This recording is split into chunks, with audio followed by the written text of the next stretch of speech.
The views and opinions expressed on this program are those of the participants and do not reflect the views of BronxNet or the program underwriters.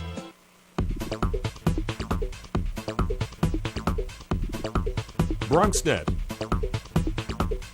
Your voice, your views, your vision. Hola! Welcome to Open Friday, your favorite talk show bringing the best of the Bronx, New York, and the world straight to you. I'm Rina Valentin, your host y Café con Leche, and here's what we have coming up. First up, it's our open weekend preview with some fun events for you to enjoy. Then the Bronx River Art Center joins us to talk about a very unique art exhibit right here in the Bronx. After that, it's Sports Roundup with Bobby C., followed by comedian and award-winning journalist Bill Santiago, who's going to teach us some Spanglish. And we close out the show with band leader of Winston's Crew Collective, Dennis Winston. So sit down y prepárate. All this and more is coming your way because now we are officially open.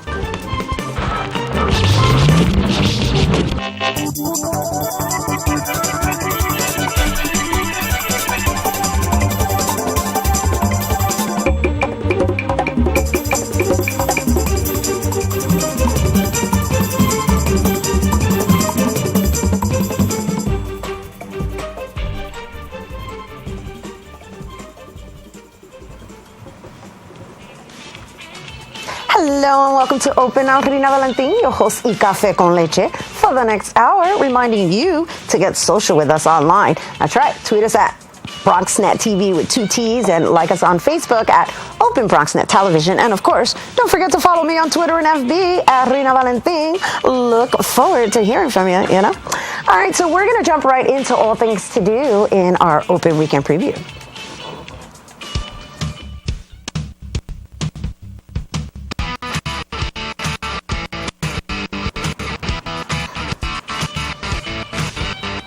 First up, Guitar Passions of Sharon Isbin.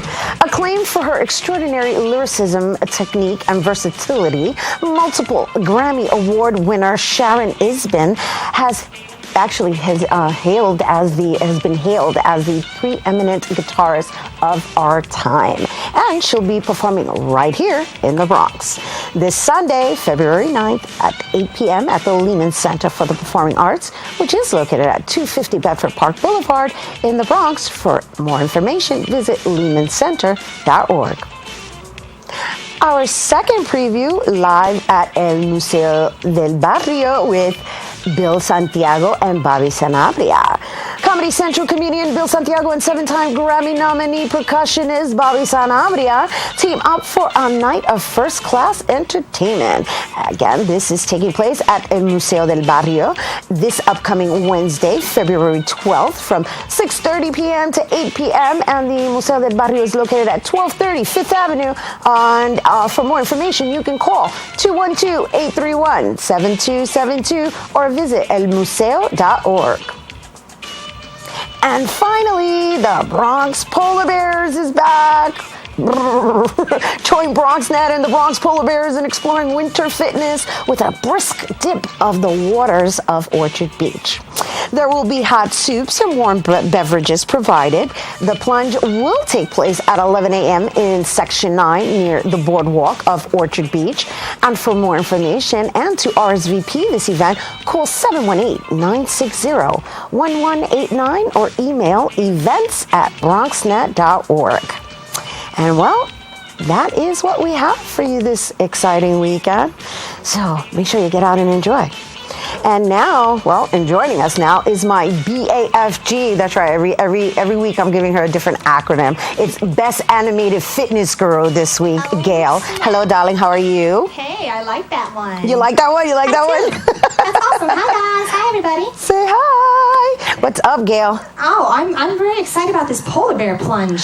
Okay, so rumor has it that you have actually participated in it.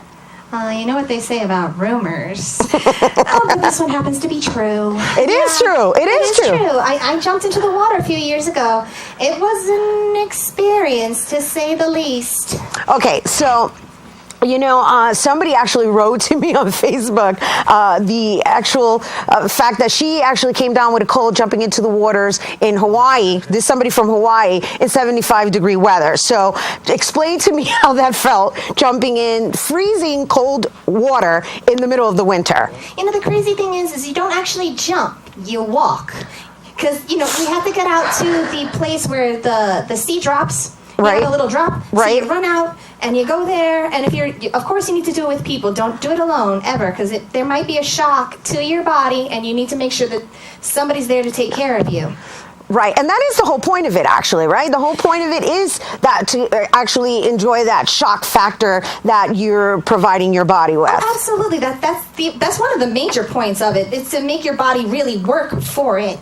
However, some people don't realize that their body may not be able to take it. So, at the polar bear plunge that's coming up at Orchard Beach, there will be professionals on hand to make sure that everybody is safe. There'll be soup and hot cocoa, and even Vince Bracey, I hear. It's going to be jamming, right? Oh, yeah. That's hot. So it's going to be a party at Orchard Beach in the middle of winter. Absolutely. Why not? That's so awesome. It's a Bronx great Riviera, right? That's what it is. That's what we call it anyway. And so, you know what, the closest I've ever come to doing something like this has been on one of those groggy mornings where I'm taking a shower and I have to wake up. And so to shock my body, I put the water on freezing cold just to have that shock factor. They say that it raises the endorphins, right? And so I just, trying to visualize jumping into the cold water in the middle of winter, and the fact that it's definitely going to shock your body. I couldn't imagine what it feels like coming out. Let me tell you my experience. So I went in, right? I'm walking, and you could start to feel the cold on your extremities, on your toes, on your fingers, and you're out there and you're dancing with the people, and then you can feel the warmth just coming out of your legs and your arms, and it goes right into your core, and you feel really warm there. But everywhere else, you start to feel little pins and needles, and that's when you know it's time to get out of the water. Huh. Oh my goodness, I started feeling like knives, and I ran, and it kind of hurt to run, but I had to get out of the water. I'm getting the visuals. It was an amazing feeling, because when you get out of the water, then you start to feel the sheen of ice on your arms and your legs, but you don't feel cold. You feel good. It's interesting. I just went there with you. I visualized it, but I was also told that you actually showed up in a bikini. Well, I didn't do my research the first time. Mm-hmm. Bad me.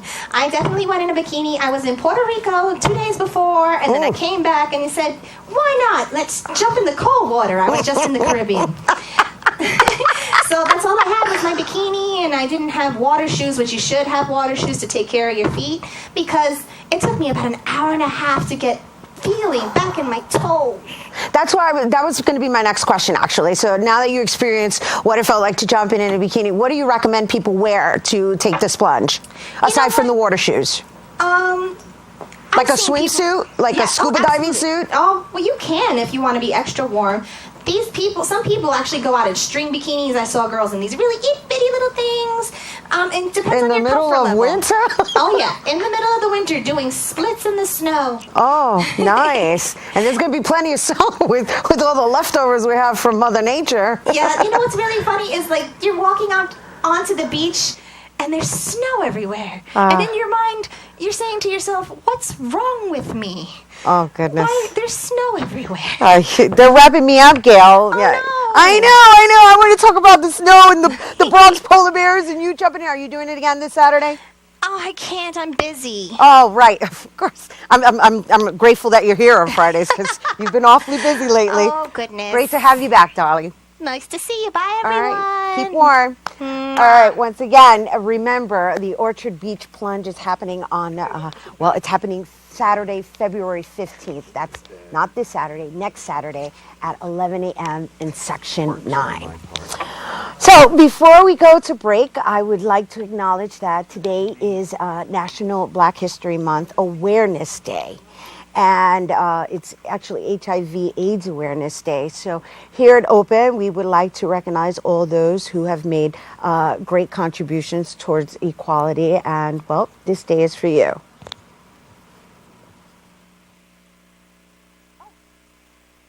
Great, but we'll be back with Brack to talk about a very unique universal art exhibit opening. So make sure you stick around. More Open when we return.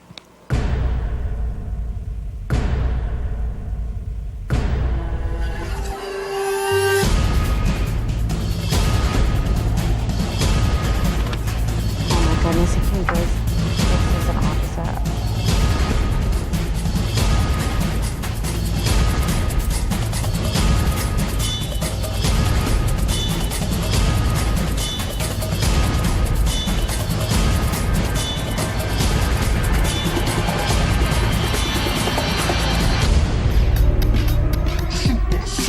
Problems of the past to overcome together the challenges of the future.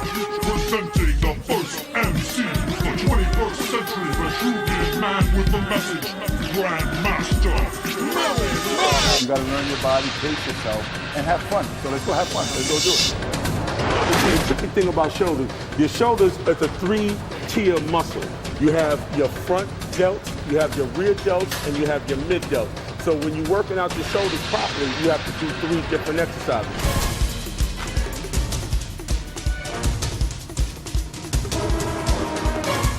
It's wonderful being able to compete with a lot of these young guys from all over the world. It's important to stay in shape.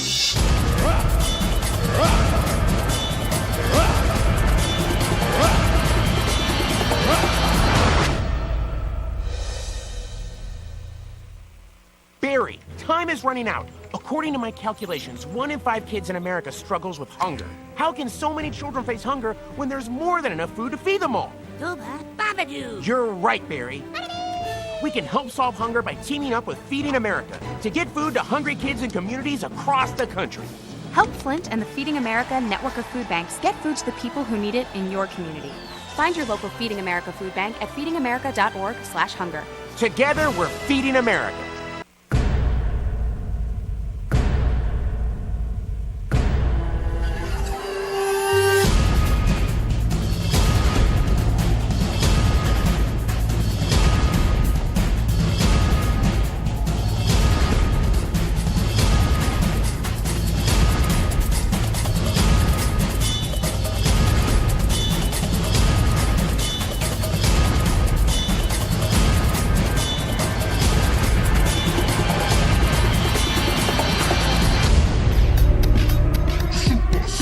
Problems of the past to overcome together the challenges of the future. Presenting the first MC, the 21st century Vesuvian man with the message, Grandmaster Melly. You gotta learn your body, pace yourself, and have fun. So let's go have fun. Let's go do it. The tricky thing about shoulders, your shoulders is a 3-tier muscle. You have your front delts, you have your rear delts, and you have your mid delts. So when you're working out your shoulders properly, you have to do 3 different exercises.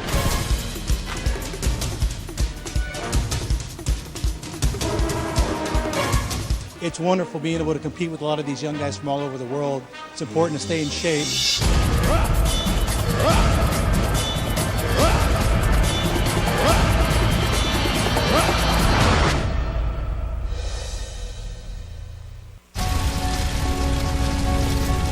A single ember from a wildfire can travel over a mile. That ember can ignite and destroy your home or community. You can't control where that ember will land. Only what happens before it does. Visit fireadapted.org to learn how you can help protect your community from wildfire. I already knew that I was going to go to college, from a young age. I definitely want to major in political science. After that, I'm going to get my law degree. Then I'm going to come back to Detroit, boost the economy, become the mayor or something, try to make the situation better for other people. I feel like I owe it to the city. I'm determined. It's going to happen. My name is Justin, and I am your dividend. Live with with a human for a while, and you get to know a few things. Like, I know she does strange tricks for no treats. But the one thing I will never for the life of me know is how she gets so tiny and inside that box. Natalie, how do you get so tiny? Hello, welcome back to Open. When two forces join together to express themselves through art with understanding science needs creativity, with understanding that science needs creativity, there's only wonder to be expected, right?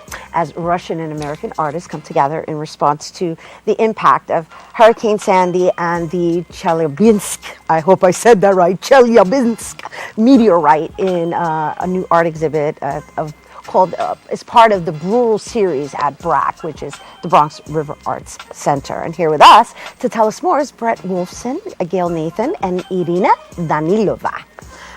Did I say it all correct?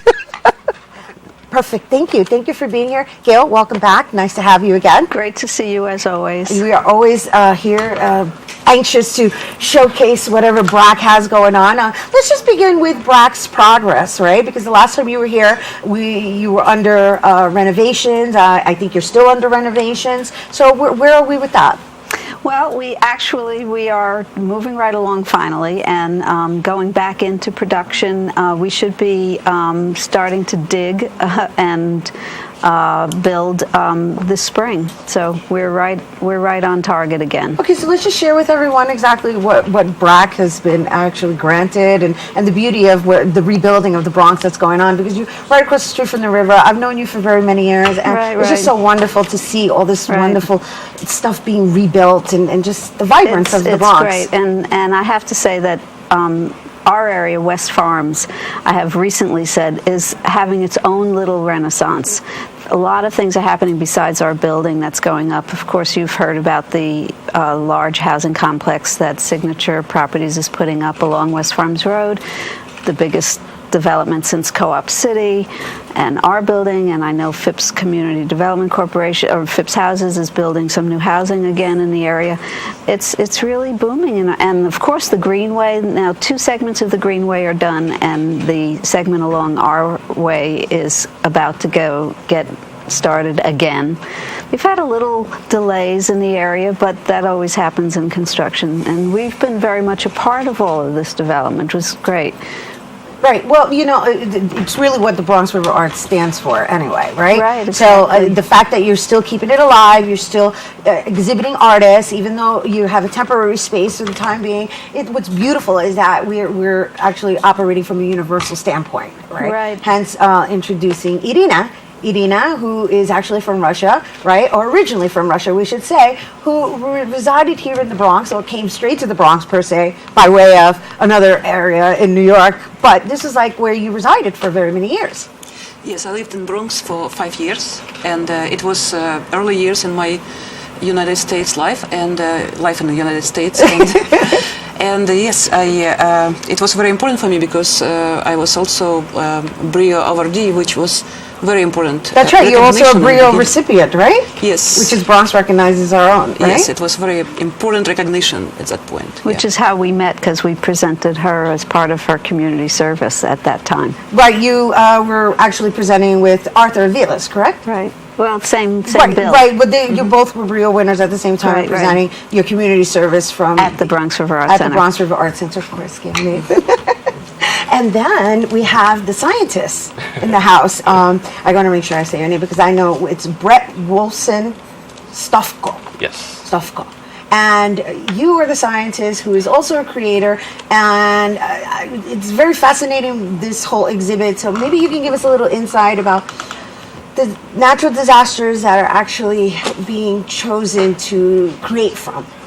Okay, so when Sandy hit, afterwards there was a lot of devastation, a lot of the boroughs, and so I volunteered with Occupy Sandy and went down to Coney Island to help distribute food, and because a lot of the power was still off after a week or so afterwards. And one of the main things that struck me that I just wasn't quite ready for was the amount of sand that was just like everywhere, like piled up as if after a blizzard, was just like huge mounds.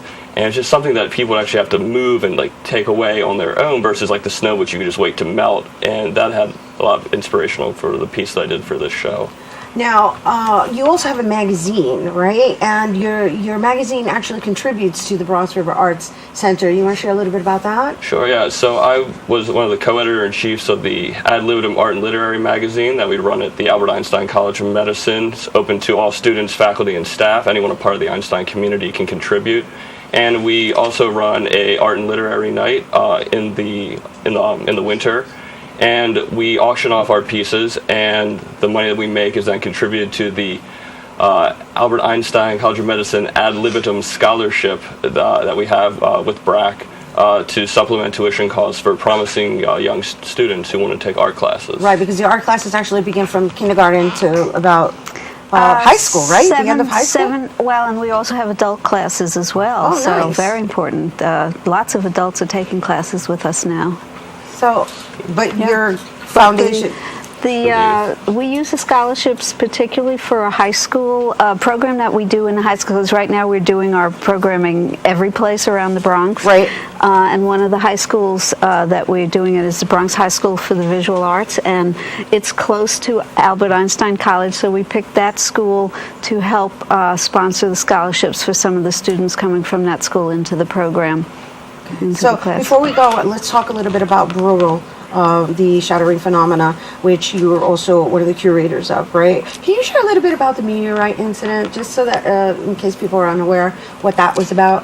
Well, meteorite hit above Chelyabinsk. Chelyabinsk, it's a city in the Urals, pretty big city. It's about 1 million residents, and it's hit on February 15th. And in 2013, right? Last year, 3 months right after the Sandy, and we were still wounded. And that was in Russia. Some people who didn't have still power, some people were still misplaced and in shelters. So basically, it was together. And the thing is that Bruegel is a project, multi-year project, and it was done already 2 times before, and it's between collaboration between originally Brooklyn and Ural, artists from Brooklyn and Ural region in Russia. But now we expanded to, we're now kind of like the Bruegel, because it's the Bronx, right? And I like that, the Bronx. I like that. So, and right now, this year, we collaborate with Chelyabinsk, and actually we contacted Chelyabinsk. It's me and Hiram Levy, who runs organization Project 59. It's a non-for-profit organization that does Bruegel in general, and we contacted Okno Gallery, art director of Okno Gallery, Svetlana Shlyapnikova, on February 8th. And meteorite hit on February 15th, so within a week it happened. So we contacted them, inviting to participate in this project, and then this meteorite. So basically, meteorite exploded above Chelyabinsk, and a lot of pieces of, meteor were landed in different places. And it's so you're designing art from these phenomena. And the opening night is February 7th, right? Opening night is February 7th, and then we have 2 other special events related to the show. On February 15th, we have an evening of performances, and there's 5 different performance artists doing pieces that evening. It'll be from, I think, 6:30 to 9 or something. It's going to be a nice long evening. And then on the 28th, we have a panel discussion with some earth scientists talking about these phenomena. So it's going to be a really great set of events. Thank you for being here with us. Thank you, Gail, for continuing to move BRAC forward and for being a part of our evolution. Thank you. Thank you, Irina, for curating to this particular exhibit. And Brett, good luck with the magazine and with your PhD. Thank you. Yeah, doctor in the house. I had to throw that in there. There will be meteorite in the show too. Meteorite. There will be pieces of meteorite? Yes. Oh, wow. That's very fascinating. Yes. Interesting. Thank you for sharing that. All right, we have to take a quick break. But once again, Bruegel Shattering Phenomena opening reception takes place Friday, February 7th from 6 p.m. to 9 p.m. And you can go to the BronxRiverArt.org for more information. We do have to take a quick break, but coming up next is our weekly sports roundup with Bobby C. Don't go anywhere. Being a dad can be tough. No. What do you mean she's not coming? When's the fairy princess coming? Any minute now. But when you're willing to do anything, It is I, Grooves, Zinkorpel. Okay, time for cake. It's always worth it. I know it's really you, Guru. I'm just pretending for the other kids. The smallest moments can have the biggest impact on a child's life. Take time to be a dad today. Call 877-4DAD-411 or visit fatherhood.gov. A single ember from a wildfire can travel over a mile. That ember can ignite and destroy your home or community. You can't control where that ember will land. Only what happens before it does. Visit fireadapted.org to learn how you can help protect your community from wildfires.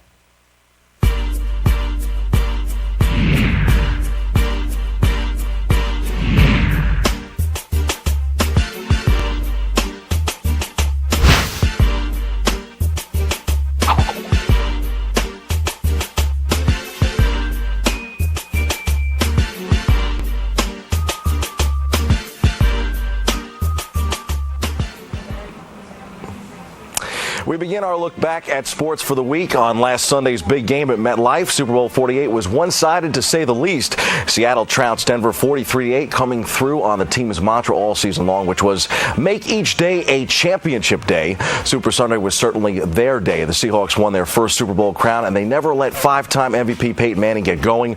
Manning, who set a completions record, could not crack the league's top defense, even with his number one ranked offense. A safety 12 seconds into the game, and two interceptions later, and before you blink, Denver was down 22-0 at half.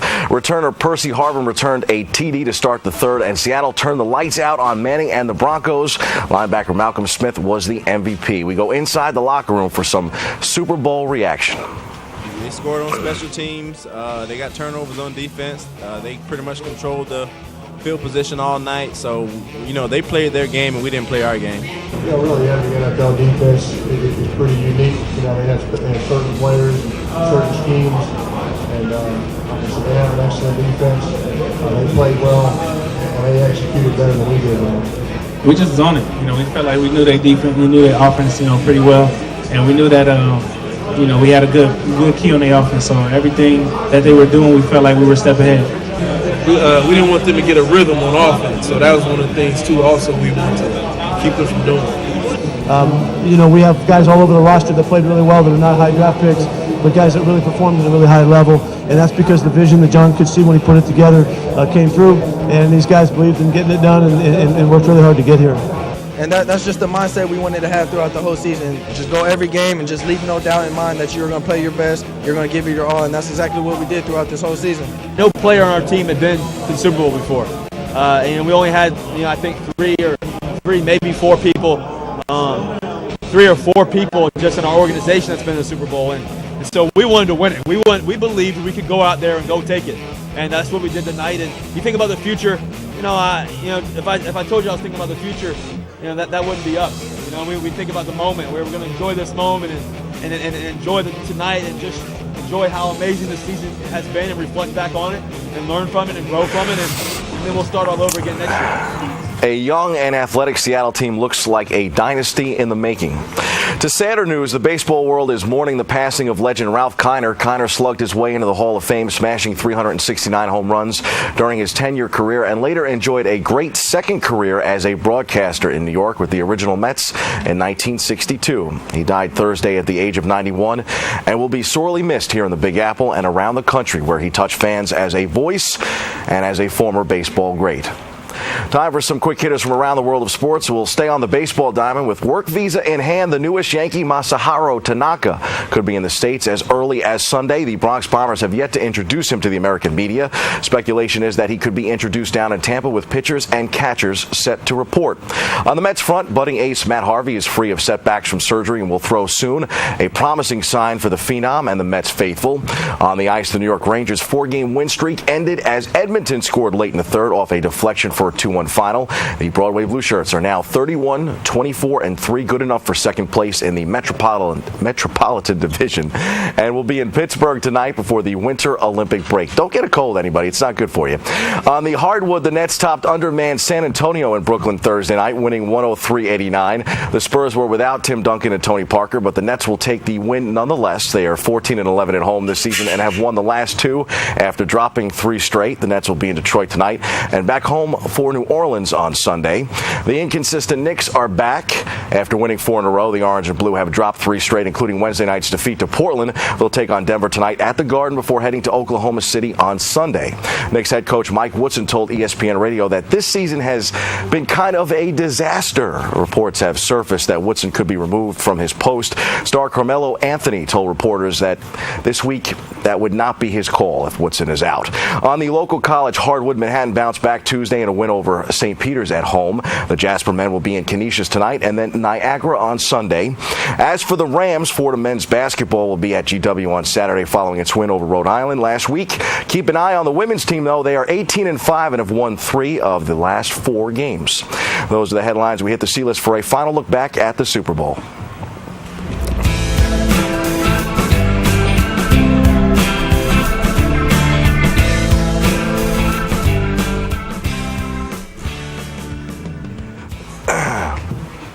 I was happy that I was correct in my choice of Seattle, but I'll tell you, I didn't see that route coming on Super Bowl Sunday. I thought we'd have an entertaining matchup, but not a blowout, especially with Peyton Manning under center. I didn't think he performed well in big games, but that performance was downright forgettable. Rather than question his legacy in the C-list, I've opted to roll with the question, should the Super Bowl return to New York, New Jersey in the near future? Question mark. I think it's fair to say that the NFL did very well despite a drop in ticket prices and some post-game troubles with the trains.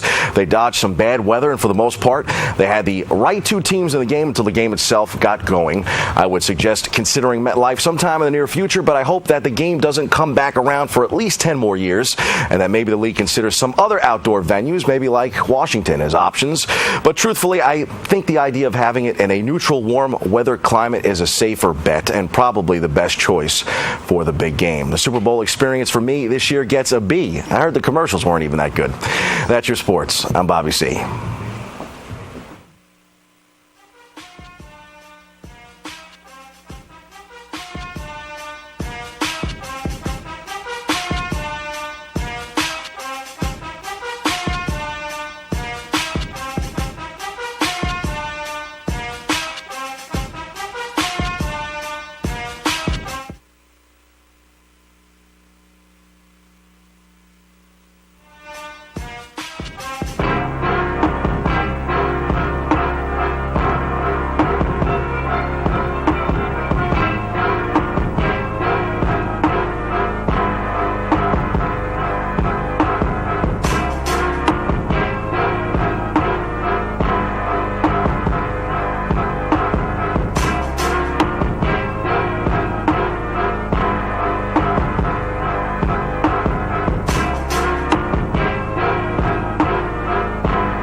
Raymond, look at Mommy. Maybe the light hurts his eyes. Maybe she's just not hungry. Maybe he can't hear us. Maybe we're not stimulating him enough. Maybe it's a phase.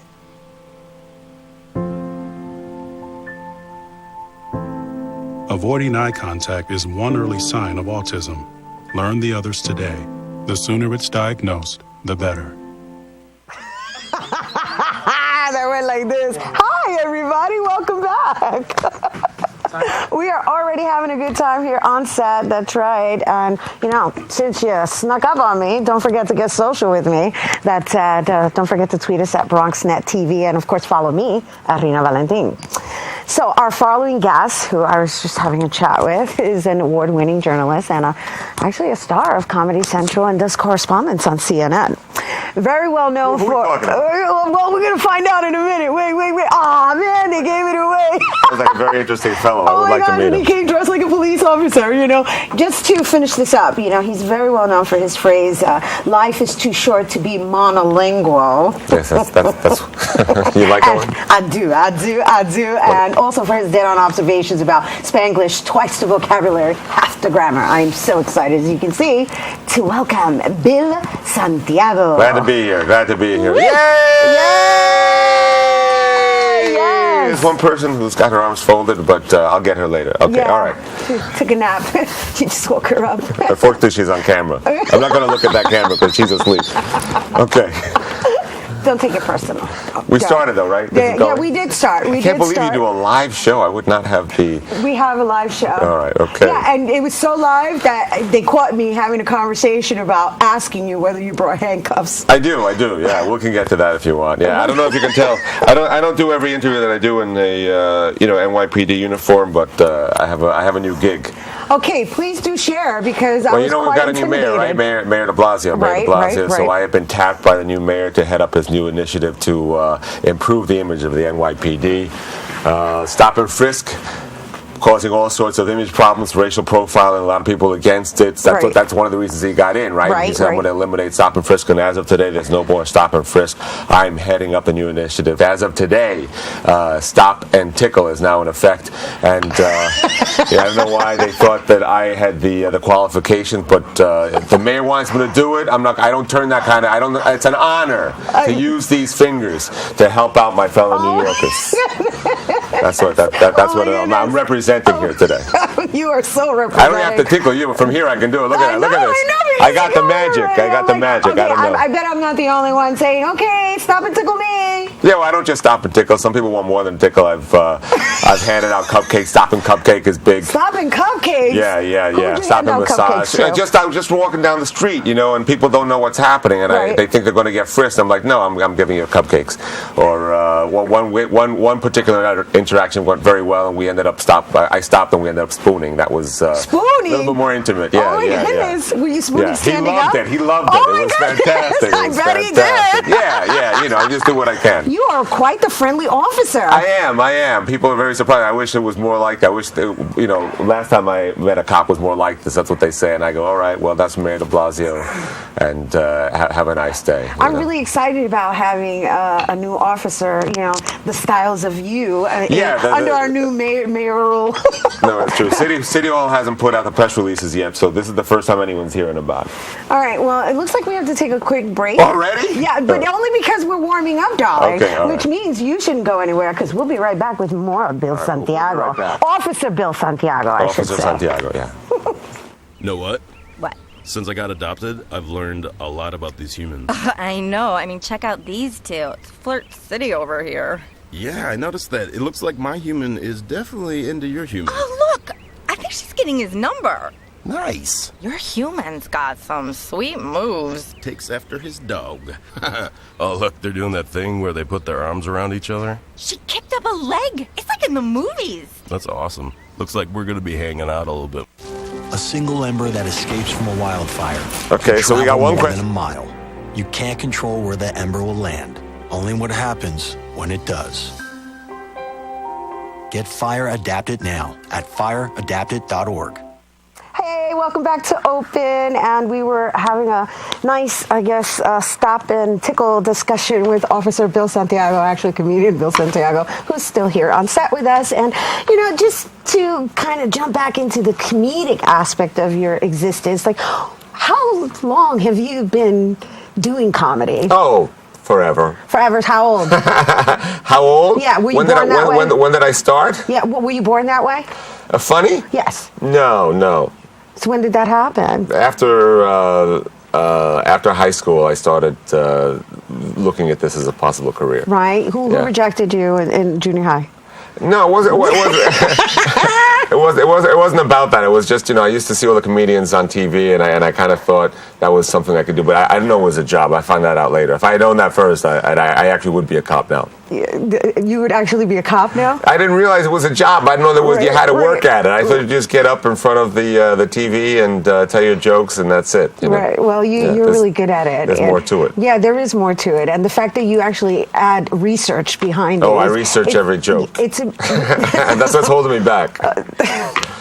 Okay, darling, you got to hang up the journalist hat when you're doing the comedy. I know, I can't, but I try to, there's something behind it. There is kind of, like, even everything I do, there's something behind it. All right, well, how many voices are going on at the same time? I put on the journalism hat, and the comedic, it's all run through a lot of different filters, so but the main thing is that people are laughing. That's the thing. Yeah, no, it's a beautiful thing, but really it's the consciousness that I'm referencing, It's nice and refreshing to have clever comedy. Take the high road. Take the high road. Setting a new standard. That's it, baby. Stimulate. You get it or you don't. It's all good. Yeah. Some audiences have a hard time keeping up, but...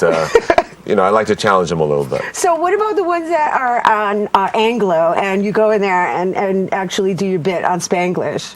Oh, it really doesn't matter who's in the audience. I can tell right away like how fluent they are in either languages, and and the idea is that the Spanish and the English are sort of sandwiched together, so that no matter what, it's funny. Like I tell this joke about how some people don't like it because it's corruption. Even some Spanglish speakers are in denial about Spanglish. In denial about how much Spanglish they speak. Like my titi Norma, she's like, mira, en inglés o en español, pero don't be mixing them porque suena retarded. Right. So even if you don't speak Spanish, the punchline's in English, right? So you get what's happening, and it's set up in a way that you don't have to know the languages to get the humor. And then if you do understand both, then it's just that much more funny. So that's the way the Spanglish humor works. Now, also, you have this other show that you used to do that actually invited people to come up and dance. Was it Latin dancing?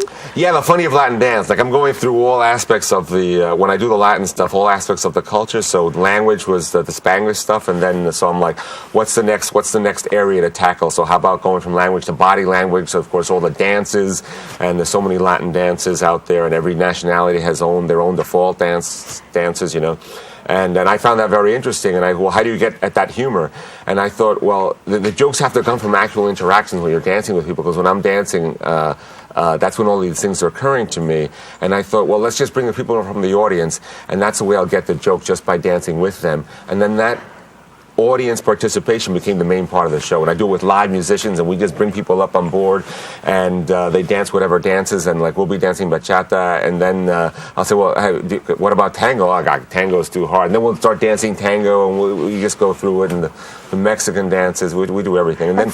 Yeah, it's great. No, it's just risky. It's a risky move, It's fun though. I like interacting. I like interacting with it. And that way, every show, even if you've seen it before, it's a completely different event depending on who shows up. Nice. I love that live aspect, and nice. I hope to do a lot with that show in the future. We're live now, so there you go. We are. Oh, let's get some dancing going. Where are the musicians? Well, the reason I even brought that up is because I noticed that you incorporate a lot of percussionists, so I wonder if that's how you actually teamed up with Bobby Sanabria. Oh, well, sort of. I met Bobby while I was doing the Funny of Latin Dance show, down at Joe's Pub and at Pregones here in the Bronx. I forget how we met, but then we just kind of became acquaintances, then friends, and we hang out every once in a while. And I didn't even know how great he was, but he's a legend, and he's a master, and he's so truly gifted and talented and knowledgeable. Oh my God, he's like a professor, historian. Unbelievable. You cannot have a conversation without him telling you everything that he knows. Right. So it always takes a long time, And we always want to do a show together, and we just couldn't find the right opportunity. And then this show at El Museo came up, and they have a beautiful theater, and I said, let's Bobby, you and I do this show, sort of like a talk variety show. We'll bring the band, and he's going to be like the Paul Schaefer guy with the band, and I'll be the comedic host, and we'll have guests and a lot of funny videos, and it's a 1 hour great night, and it'll be broadcast on your rival network, Manhattan Neighborhood Network. Can I say that? Yeah, you could say it. We share it with them. Oh, you do? All right. Yeah. So it's going to be. We're doing it like a TV show, one shot, and we'll see what happens. But it's fantastic. And then I've got Sinue Padilla of Jarana Beat. These guys they're fantastic, and they actually have performed with me on the Funny of Latin Dance show. And so they bring sort of like the Mexican fusion fandango influence. So we're covering the spectrum And, I like to be surrounded by that kind of talent. I let them take over. Nice. Sounds fun. Sounds gonna really be fun. exciting. A lot of What's fun. really cool is that you're doing it on a Wednesday and it's early, right? It's a 6:30 Yeah, I just noticed that it's on a Wednesday. Who the hell goes out on a Wednesday night at 6:30? I'm surprised there's already 500 people signed up. I can't wait to see who these people are. I wouldn't go at 6:30 unless I had to be there. But Wednesday at 6:30 live at El Museo del Barrio. All right. Well, yeah, I shouldn't say this. The tickets are free. They're worth $100 a piece, but we're giving them away. No, I think it's awesome. That cuts into my profits, by the way. I hope you appreciate it. It's for free, gratis. Yeah, even you can get in. Oh, thanks. Yeah, I'll put you on the guest list. Oh my goodness! I'll set aside a few free tickets for you and your whole crew. All right. Woo! This Wednesday, 6:30. You guys aren't doing anything at 6:30. What does this mean? We're gonna dance? You and I are going to dance. You and I are going to dance. Bring the handcuffs. Let's do it. That's what I'm talking about. Thanks for being here. Oh, my pleasure. No, it's like this. That's from Mayor de Blasio. NYPD, baby. Stop and tickle. It's the new era. He caught me off guard. I so want to be stopped and tickled regularly. Thank you. My pleasure. My pleasure. Officer Bill Santiago. That's what we do. That's what he does. Thanks, Mayor Bill de Blasio.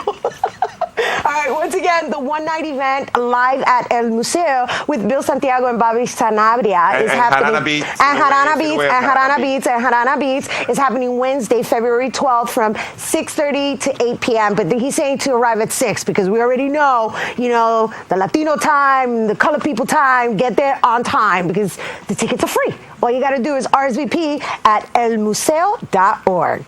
RSVP at elmuseo.org. All right, we have to take a quick break, but we'll be back with our Open Artist Spotlight. Don't go anywhere. It's business as usual for the Bronx Chamber of Commerce as they usher in a new board of directors for 2014. Well, this is our swearing in of our new officers on the board of directors for the Bronx Chamber of Commerce. And we're doing it at the historical Lion's Den at the Bronx Zoo, which we've been doing every year for quite a few years. So it's a special night for us, bringing in new members who are going to be volunteering to serve on the board to help move the business of the Bronx Chamber of Commerce along.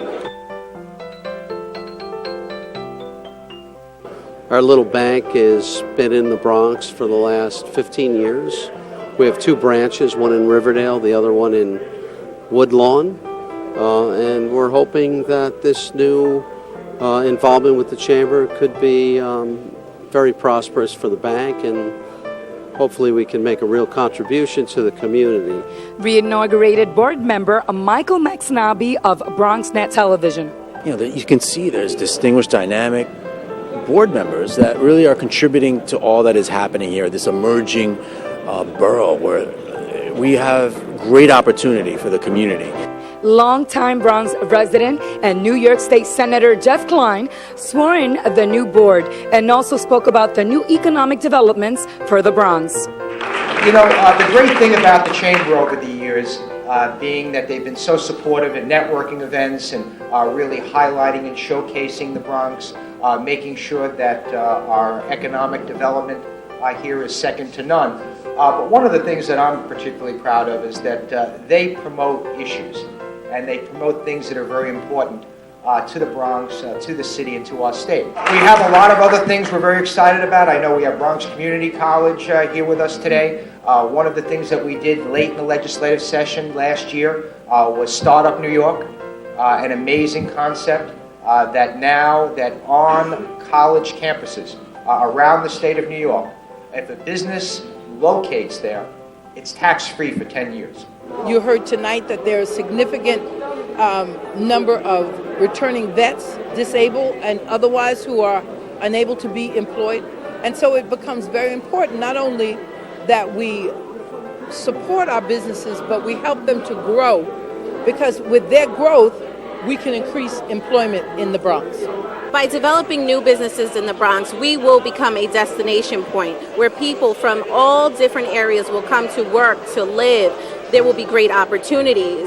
It will diversify the Bronx and what we have to offer in the biotechnical space, in the technological space, in the health and allied science fields. So it's a really exciting time to be in the Bronx, and especially being on the Bronx Chamber of Commerce, I feel like I'm in the midst of it. So for me personally, it's very exciting. But for the Bronx and Bronx businesses and people who live here, it's going to be a great year for the Bronx. The relationship between the Bronx Chamber and the Bronx Zoo literally goes back to the creation of the Bronx Chamber. You know, this year we're celebrating the centennial. And I tell you, for me, it's such a pleasure, literally 60 years later, to be here and to be a part of this chamber and to really be a part of the future of the borough.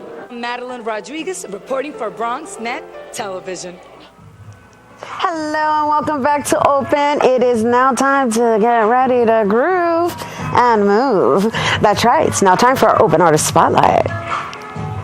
The Open Artist Spotlight is made possible in part with public funds from the Bronx Council on the Arts through the New York State Council on the Arts Decentralization Program. Music is the language of the soul, and well, the best way to self-express. Our feelings take their own flight, and music is their pilot, making sure they fly as high as possible. Here to delight us is band leader of Winston's Crew Collective, that is, Dennis Winstons.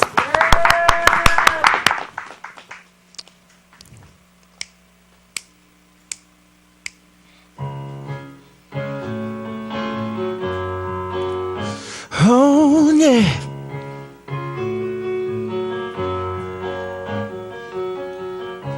I keep your picture beside my bed. Ooh. I still remember everything you said. Ooh, babe. Always thought our love was so right. I guess I was wrong. Oh, no. Always thought you'd be by my side, but now you go. Ooh, ooh, ooh, ooh, ooh. One of those, baby, thought we had was good. How come you don't call me, ooh, baby, anymore? Ooh.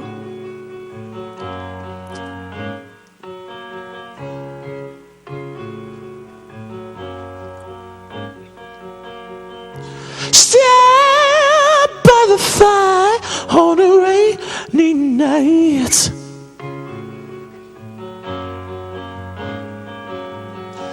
Stand like better when you're down to me tight.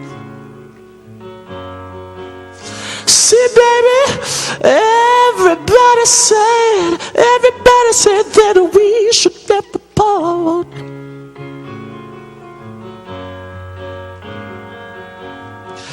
Tell me, baby, why you gotta break my heart too? Oh, those, baby, I thought we had was good. How come you don't call me anymore?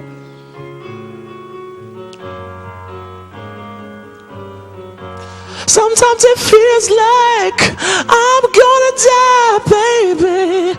If you don't call me mama, ooh, you gotta try. Won't get down on my knees, won't have you please, please.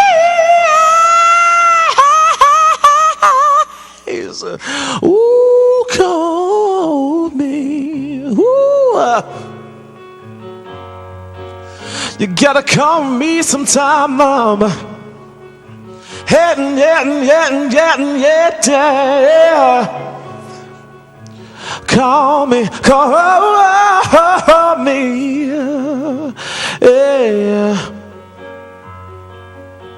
How come you don't call me, baby, anymore?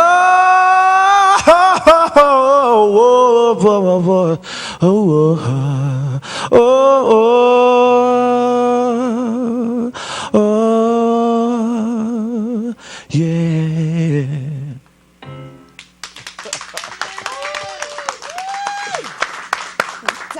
Dennis Winston. Did I say it right this time? Yes, you did. No, I'm like, no, you know, I have a very New York accent, so I'm like, Dennis. It's great, though. Oh, it rocks, right? It rocks. It rocks. Well, you know, it is what it is, you know? Hey. You still haven't adopted it yet. But, you know, just share a little bit with everybody about your journey, man. That was so rocking and so groovy. Thank and you, it's such thank a you, great thank way you. to just close out the way the show has gone so Good, far, I'm right? glad. Look, I have a Prince fan over here somewhere, right? There she is, right there. Prince and Alicia Keys. Well, a little bit about me. I was born in Queens, Jamaica, Queens. No, I know. You can take it off if you want. Okay. Yeah. It's just, oh, you're mic'd. Never mind. Yeah. Look at me. So, worrying about you. Jamaica, Queens. I was born. Then I moved to West Palm Beach, Florida, and was raised there, went to school there, was training classical music since I was 10. I was singing opera, everything from German to French to Russian to Latin to Italian, and that all the while also being grown up in a gospel church. So I also have the gospel with the classical stuff, and then came to New York and started doing musical theater and went to acting. So I'm all over the place. Right, but you came here with the aspirations of going into Juilliard. Yeah, and that didn't happen. That didn't happen because I actually didn't audition. I wanted to, but you thought you came here to do that. I thought I came here to do that, but you know what? Once you get to New York, if anybody that's moved to New York, it takes you somewhere else. You just kind of have to go with it. The city kind of like tells you what you should do. Well, the beauty of it is that this is the place of opportunity, and so being a musician, an artist, you actually have the opportunities to make it a business, which is where you are now. You create a collective. You have these beautiful people who actually participate with all genres of the music, and they're all kind of styling and good looking too. Well, I have this band. It's called Winston's Crew Collective. It's usually about a 10-piece, but sometimes we've actually gone up to 15 pieces, and we do everything from jazz, and all of the musicians are based in jazz. So we do jazz to pop to current stuff to Stevie Wonder to Lady Gaga. We actually just did a Martha Stewart show last week. We're doing a performance today at the Plaza Hotel. I have to be there at like 2, so we did a performance for Johnson & Johnson 2 days ago, and so we're all over the place and trying to perform and get our names out there. So please follow us, Winston's Crew Collective, on Twitter, Winston's Crew Collective on Facebook. I just put my plug in there. It's all good.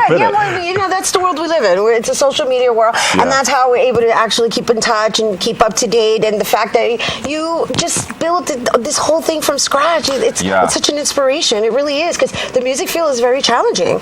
Yeah, it is very challenging. If I have anything I want to say to anybody that's watching, especially to the young people out there, you can really do it and really make it in this industry. You don't have to be a huge superstar in order for you to feel successful. Like, I make a living doing what I do, and I'm thankful for it. Thank you for sharing that with our viewers. Awesome. Will you play us out? Yeah, sure. All right, let me say goodbye to everybody. Once again, thank you, Dennis.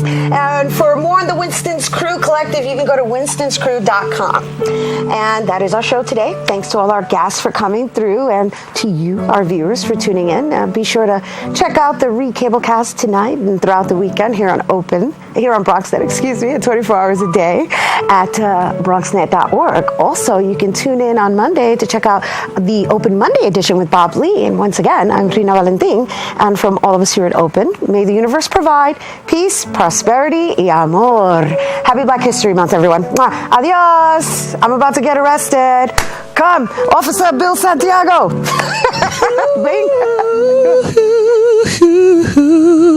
going to close us out. Nice. Maybe you guys should slow dance. Oh, all right. Let's do the Latin dancing. How are we going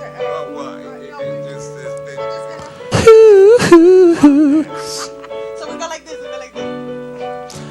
I never felt this way before. What's gonna happen after this song? Before you introduce yourself, you got me singing love, love, love, love, love, love, love, oh love.